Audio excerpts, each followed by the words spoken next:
the business world is changing. It's changing rapidly, faster than ever. Technology is moving at a really fast pace. Obviously, the financial climate has a massive impact on business. So I think now is probably the best time for coaching and coaches and business owners, if you bring them all together.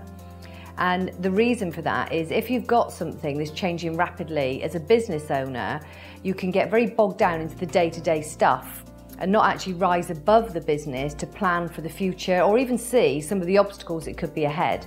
So by working with a coach, rather than being reactionary in your business, you can actually start to plan ahead so that you can get from where you are now to where you want to be with your business with the help and support of a coach.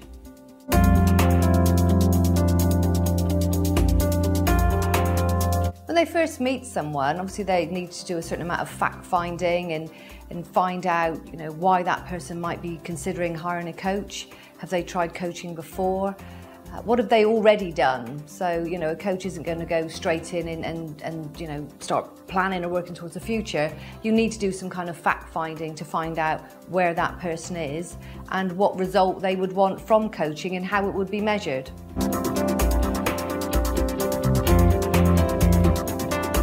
Different coaches will work differently. There's not a one-size-fits-all, one process that every coach will follow, and it does depend. So I would guess the most popular way to do this is people would have coaching on a weekly basis. That might actually then filter down to fortnightly. It might even be monthly, but certainly to start with, it normally would be a weekly session, either on the telephone or face-to-face.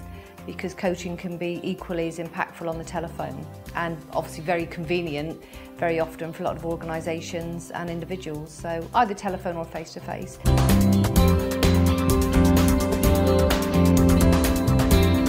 I think the important thing to remember with coaching is that it's confidential.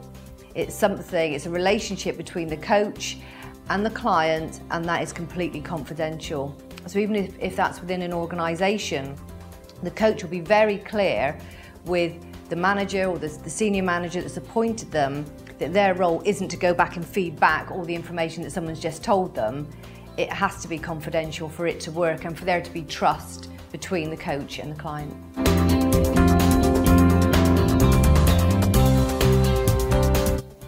There are different types of coaches and we call them niche areas.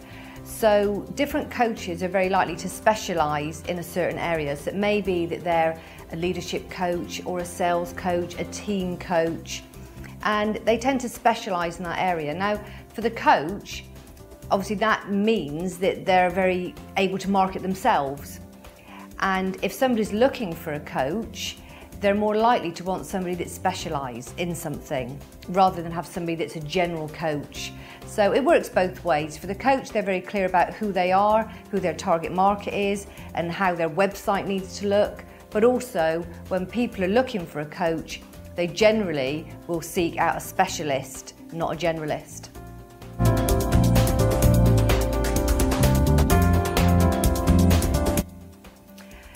Coaching is fantastic for developing high-performance sales teams, and I think in the ideal world, every sales team, every salesperson would have a coach.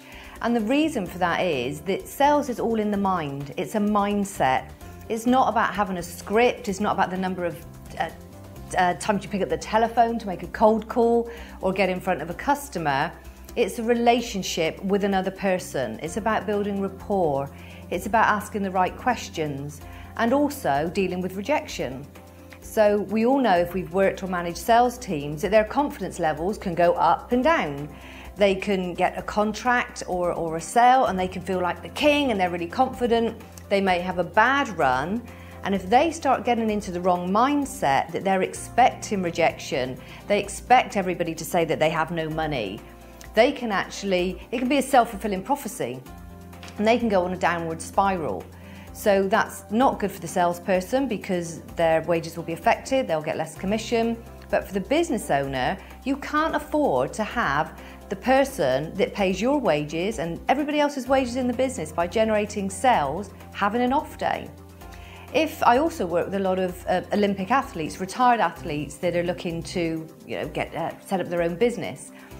And it's been great working with athletes because you look at the mindset that these people have and they understand how important it is before any event to be in the right frame of mind. It's no different in business and it's certainly no different in sales. In my opinion, for a salesperson to have the support of somebody independent, again, as a coach, then it's absolutely crucial if you really want to see the benefit to the bottom line of the business.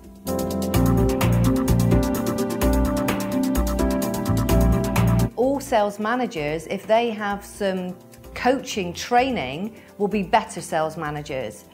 And what often happens in sales is you get your best salesperson is often promoted to sales manager.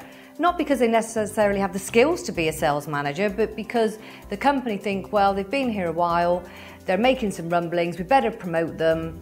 It might not be that that's where their skills are.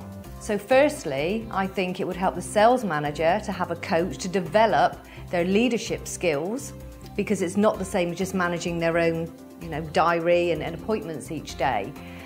But also, if you've got an external coach to help with your sales team, again, there can be issues when confidence is dropped. There might be some limiting beliefs that have crept in, or some other tools that the coach could use to help that person progress. Once again, there isn't always that connection between the manager and the employee where they want to perhaps admit any limiting beliefs. They might feel it's a weakness. So it's having that very confidential relationship with the coach, external coach, I think is very valuable. But most certainly, I think if sales managers used a coaching method rather than telling people, they would certainly get the best out of their teams as well.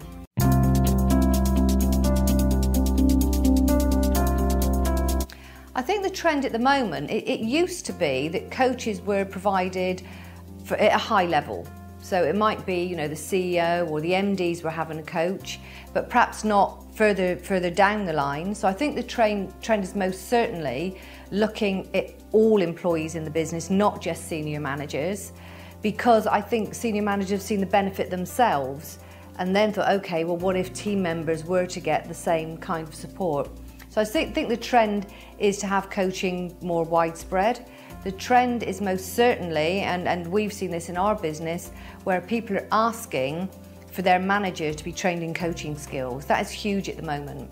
So I think a lot of companies can see the benefit of having a coaching culture within their organisation, and that is certainly another trend.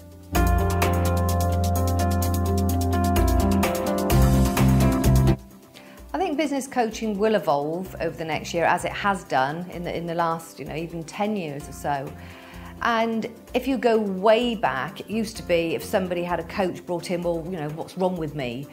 Do I need some help? Now, I think it's more, well, my coach is. And I think going forward, it'll be, who's your coach? It will be something that people recognise it's an asset. It's having somebody in your corner. It's having a sounding board. So I think it will certainly go down the route of pretty much perhaps everybody having a coach. I mean, I have a coach. I've always had a coach. And it certainly helps me to constantly keep evolving my business, but also improving personal development.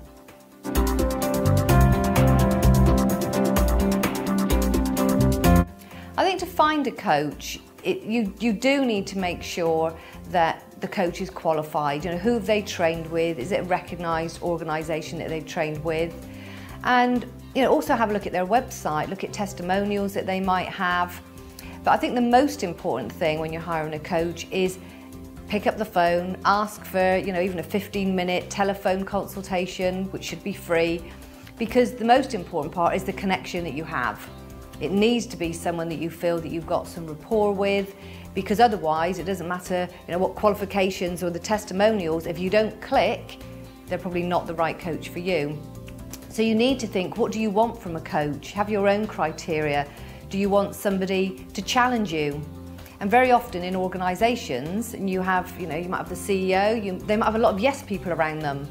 And everybody says, oh, that's a great idea and that's great. Whereas sometimes people want someone to give them a kick up the backside. They want them to be tough with them. They want to challenge them. And other people want somebody that's going to be more supportive, They might want a step-by-step process. They might want it to be a slower, more supportive relationship. So I think the key thing would be to think to yourself, what do you want? If you're hiring a coach, what outcome do you want? And how do you want that relationship to look like? What do you want it to look like?